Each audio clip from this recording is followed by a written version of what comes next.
Irmãos e irmãs, é uma alegria muito boa, muito grande. Acho que eu posso pegar uma? Pode. Uma alegria muito grande estar com vocês aqui.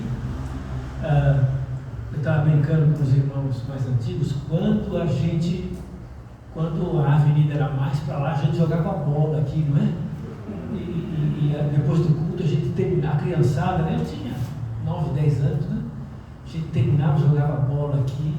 Esse prédio parecia maior na época, né? Eu não sei porque agora eu tinha também esse tamanho assim, né? Mas a alegria de ver que a história, essas coisas que aconteceram quase 60 anos atrás, marcam uma história de fidelidade. Esse local guarda a memória de uma fidelidade completa para com o Senhor Jesus. Amém. Um local onde muitas pessoas conheceram o Evangelho. Eu fui batizado no local que hoje é a sala das crianças, né? Agora não é mais, mas lá no 9 de julho não tinha batistério, então eu fui responder o apelo do pregador, eles acolheram, só disseram, o batismo é lá em Campo Grande, porque não tinha batistério. Viemos aqui, estava gelado, gente, viu? Mas Jesus me salvou assim mesmo, viu? Então, mas essas memórias, essas coisas boas que talvez você tenha as suas memórias para esse lugar aqui, né? Eu tenho essas, tenho as pessoas que eu encontro, eles estão que nem eu, assim, um pouquinho mudado, mas é o mesmo coração que bate ali, não é? A mesma alegria, a gente identifica pelo sorriso, nos olhos e no rosto. Então é muito bom ter esse momento da gente retomar aquilo que é a razão da nossa esperança, aquilo que nos faz estar prontos para o fim. Não é esse o tema? O fim está próximo? O que é este fim que está próximo? Então, hoje nós vamos ler um texto da Escritura que apresenta um aspecto desse fim que está próximo e que nos dá para nós, o povo de Deus, grande esperança, grande alegria. Porque alguém, quando fala do fim, fica triste. Está terminando o almoço, terminando a festa. Para nós, este fim não tem nada de melancólico, nada de triste. Representa o resultado onde nós queríamos chegar, e a partir dali, o que há oferecido é inimaginável, é indizível, está além da nossa compreensão por causa da grandeza do que Deus prometeu. Mas então, nesse momento eu quero convidar vocês para olhar a Escritura comigo. Nós vamos ler 1 Tessalonicenses capítulo 4, versículos 13 em diante, porque eu acredito que a Escritura faz uma leitura de um tempo que depois se torna a leitura de todos os tempos. Essa história aqui, essa conversa de Paulo com a igreja de Tessalônica, seria uma cidadezinha, existe até hoje Salonique, lá na Macedônia, no norte da Grécia, é outro país, né? Macedônia. Mas essa cidade existe até hoje, e Paulo escreveu naquela época para os problemas deles. Mas, gente, os problemas deles têm tudo a ver com os nossos problemas hoje. Aquilo que foi escrito no primeiro século vale para o século 21, porque a leitura daquela época se torna a leitura da nossa época. E aí a gente consegue, por meio da Escritura, da Palavra de Deus, uma palavra que fala sempre ao seu tempo, a gente consegue encontrar solução e luz para o nosso caminho. Leia comigo 1 Tessalonicenses capítulo 4. Irmãos, não queremos que vocês ignorem a verdade a respeito dos que dormem, para que não fiquem tristes como os demais, que não têm esperança. Pois, se cremos que Jesus morreu e ressuscitou, assim também Deus, mediante Jesus, trará em sua companhia os que dormem. Pela palavra do Senhor, ainda lhes declaramos o seguinte: nós, os vivos, os que ficarmos até a vinda do Senhor, de modo nenhum precederemos os que já morreram, porque o Senhor mesmo dada a sua palavra de ordem, ouvida a voz do arcanjo, ressoada a trombeta de Deus, descerá dos céus, e os mortos em Cristo ressuscitarão primeiro. Depois nós, os vivos, seremos arrebatados juntamente com eles, entre as nuvens, para o encontro com o Senhor nos ares, e assim estaremos para sempre com o Senhor.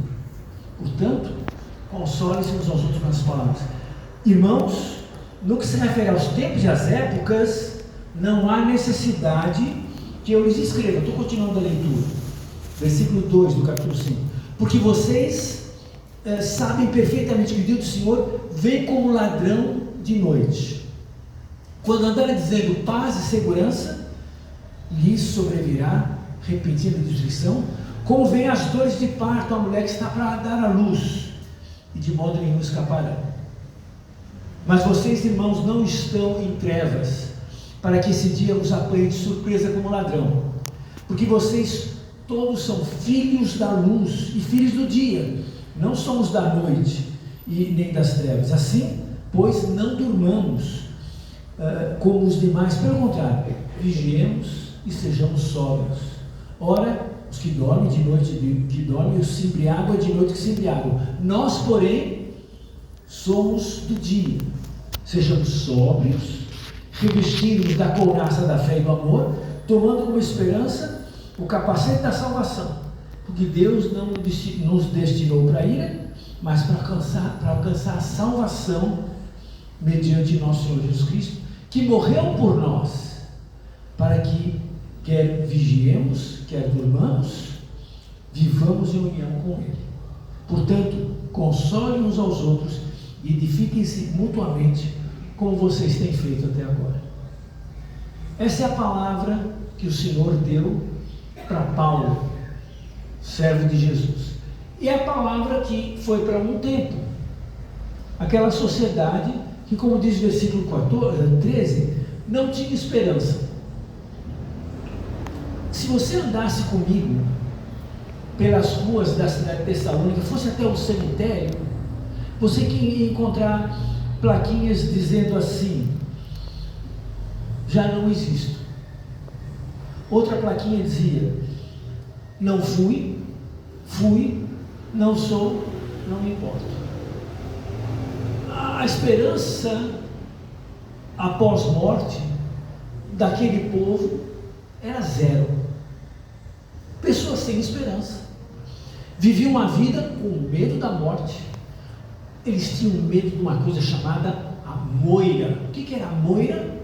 Era um destino, uma deusa perversa que, vamos dizer, traçava o rumo da sua vida e na hora certa, pá, te pegava. E você não escapa.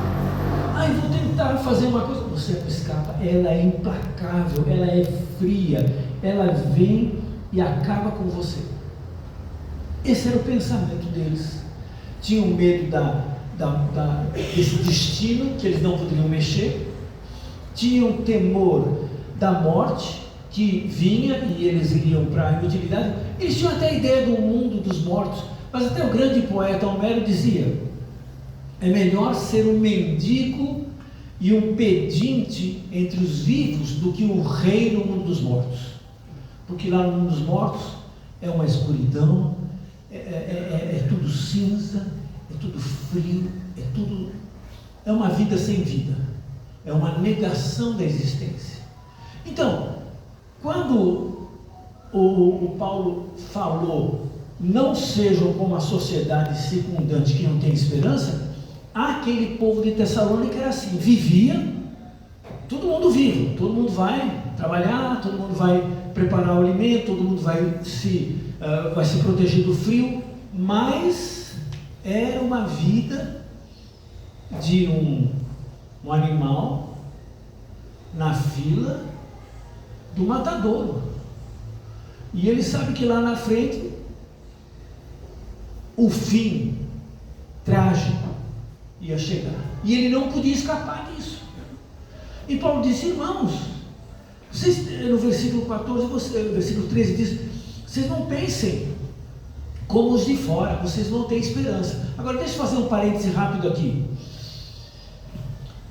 Você já ouviu falar da geração neném? Não é Enem, não é Enem, não é neném. Quem já ouviu falar geração neném? Joga lá. O que é a geração neném? São jovens, 11, deixa eu ver o número aqui para não falar demais. 11 milhões no Brasil. Jovens entre 17 e 29 anos, não, 15 e 29 anos, que nem estudam nem trabalham, nem. Mas você fala, são os vagabundos. Não é isso. Não é isso. Eles estão sem esperança. Aquele projeto legal, no meu tempo era assim, eu não sou tão velho assim, mas sou velho, então confesso. Né? Você estuda, você aprende, você pega um emprego e você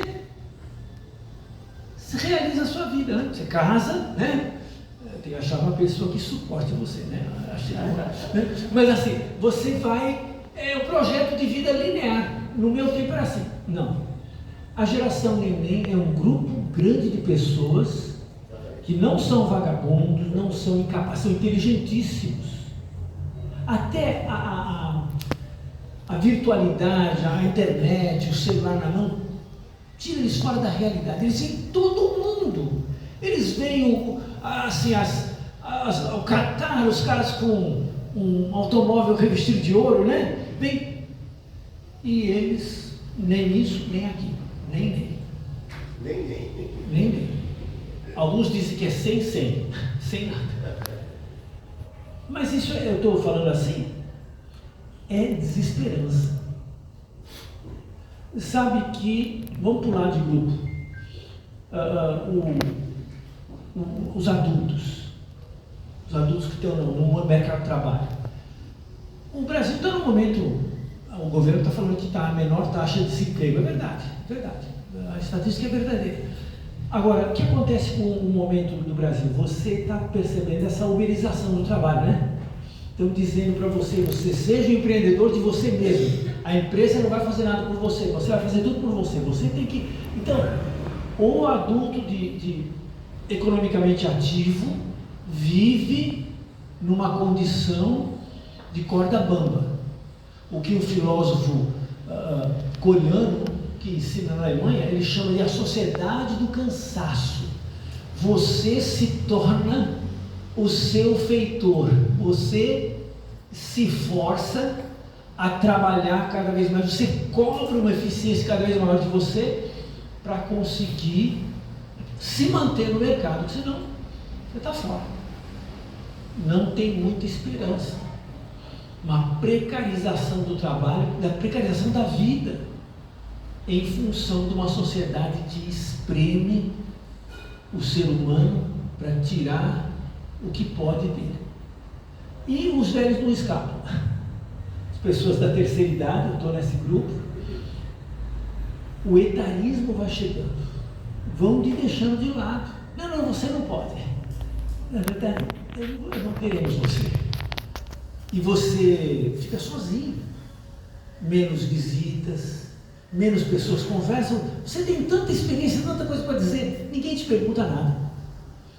E aí você vai perdendo a esperança. Então você veja, eu falei lá de Tessalônica, que Paulo escreveu para um grupo que a igreja convivia com uma sociedade sem esperança, mas no Brasil de hoje também tem desesperança. Também tem muita luta para conseguir. Então, o que esse texto vem nos dizer? Ele vem dizer, o fim está próximo na vinda de Jesus. A vinda de Jesus é uma solução para termos esperança. Agora, não é aquela coisa, vamos pensar no porvir e esquecer o atual. Não, porque isso é uma ilusão. A religião que foca no porvir e esquece o presente é o que o Marx chamou de ópio, que tira das pessoas a sensibilidade para agir corretamente aqui. Pelo contrário, o que Paulo está dizendo é, lembrem, vocês não são desesperançados como os de fora. Vocês têm certeza que Jesus vai voltar. Olha aqui no versículo 15.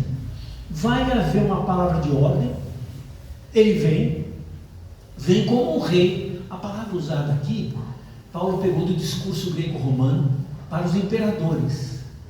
A vinda de um rei, ele pega esse vocábulo e diz: é Jesus que é o rei. Ele transforma aquele mito político do Império Romano na verdadeira vinda do que é o imperador, o rei dos reis, o Senhor do universo. Jesus vem, e ele vem trazendo os mortos com ele. O que significa isso? Gente, isso significa que tudo que você fez, tudo que você faz e tudo que fizeram, valeu. Os tessalonicenses estavam pensando: quem morreu, perdeu, né? Não vai estar aqui quando Jesus voltar, perdeu. Que pena. Jesus vai trazer com eles os mortos vêm com ele primeiro. Nada vai ser perdido. Os seus relacionamentos, aquelas pessoas que estavam aqui, né? Há 50, 60 anos atrás. Que pena, aquele irmão que sentava aqui. Ele volta com Jesus, ele vem de volta, e todas aquelas pessoas queridas que nós pensamos na falta, na saudade, eles voltam com Jesus, e isso faz você lembrar. Então, se eu por acaso falecer antes que Cristo volte, não é possível. A gente pretende não, né? Mas é possível. Todo mundo faz plano de esperar, de ver Jesus chegando, mas não se preocupe, Jesus vai trazer você de volta.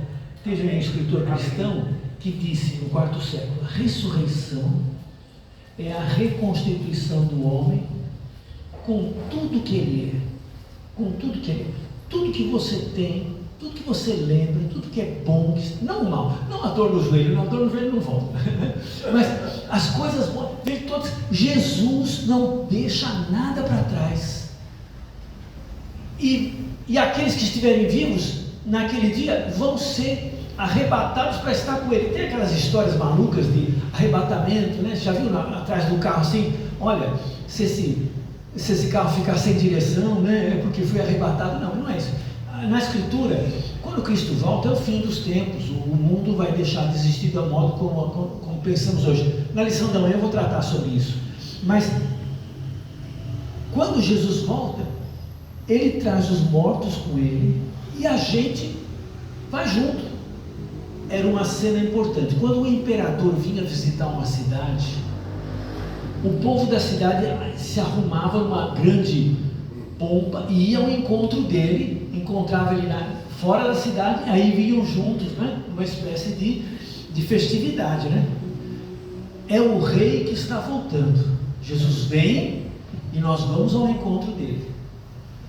Isso significa que a nossa vida toda vale a pena. Por que isso dá esperança para mim hoje? Então eu vou ficar esperando a volta de Jesus? Não. Na volta de Jesus, tudo que você fizer aqui na terra está com você, é seu. E outra, essa volta de Jesus faz com que a gente lembre que o fim não aconteceu ainda. Quando alguém pensa: as coisas não estão dando bem para mim no serviço, estou tendo dificuldade na minha família, eu estou tendo problema com saúde, eu estou tendo dificuldades com as quais não estou conseguindo lidar. Então lembra, o fim não chegou. Quando Jesus finalmente voltar, tudo isso vai estar resolvido. Mas isso faz com que, então agora, nesse trajeto, daqui até lá, a gente tenha a coragem de ter esperança, de dizer não. As coisas podem não estar bem agora, mas eu sei que no futuro vão estar melhores. Então eu tenho força agora para ir atrás do que for necessário. Acontecem tragédias nas famílias. Uma família teve uma tragédia muito importante com os seus filhos.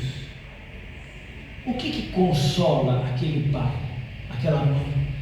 É dizer: a história não acabou ainda. Deus ainda pode fazer alguma coisa pode ser feita para isso ser contornado e até a volta de Jesus isso ser resolvido.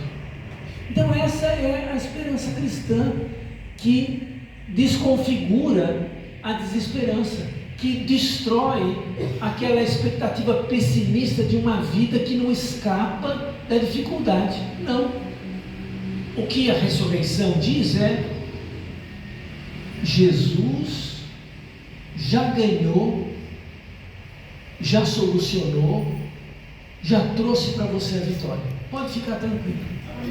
Mesmo que aconteça o pior para você, um dia Ele vai enxugar do seu rosto as lágrimas e você vai estar bem.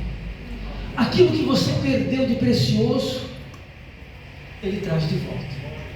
E agora eu tenho força nesta vida para não depender de salário, de elogio, de pessoas gostarem de mim. Eu tenho força para dizer: Jesus me ama e vem me buscar.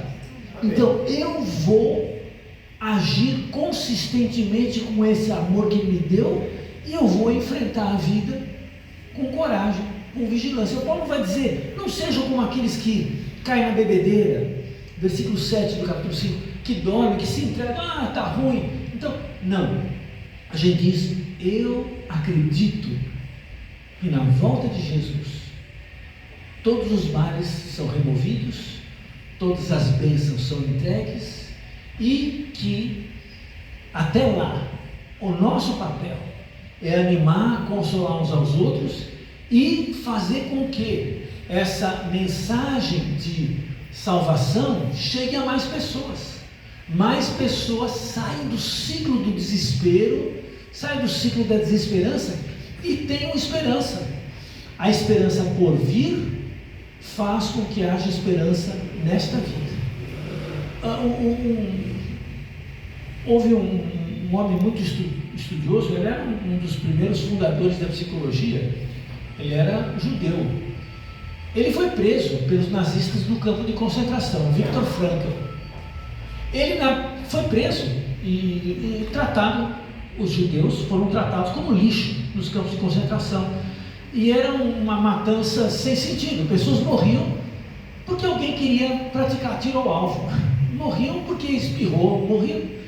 Mas Frankl era um homem muito observador, e ele se tornou hoje um pai de uma corrente da psicologia muito importante.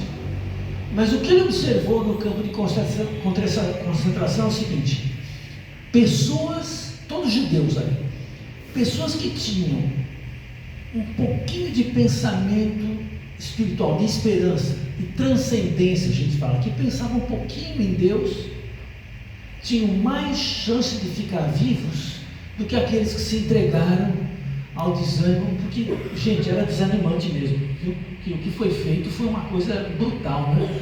Então, se entregaram e morreram. Então, isso é uma lição que Paulo está tentando dizer: irmãos, não abandonem a esperança. Ele é o capacete, né?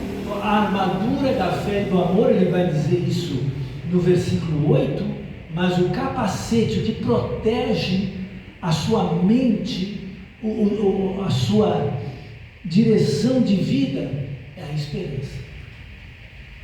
A esperança, diz aquela música, né?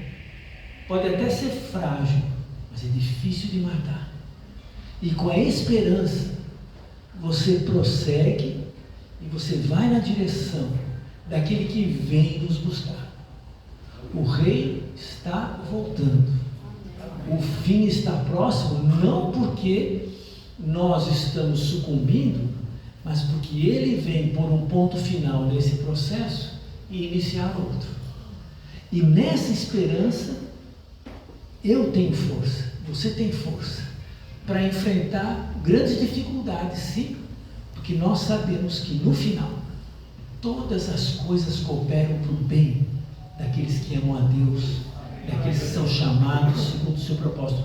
Nós somos mais que vencedores em todas as dificuldades por meio de Cristo Jesus, nosso Senhor. Como foi dito, nenhuma condenação há para os que estão em Cristo Jesus, porque é inimaginável, é indescritível, é indizível o que Deus tem preparado para aqueles que esperam por Ele. Esses somos nós, Esse eu espero que também seja você. Que todos caminhemos no encontro do Rei. Se Deus permitir, amanhã eu quero continuar um pouco mais falando dessa nova morada, desse novo local que Deus está preparando para nós. Mas o fim está próximo. Se Jesus não vier antes dar a lição pessoalmente, amanhã nós estamos aqui para conversar sobre isso. Obrigado, irmãos. Deus abençoe.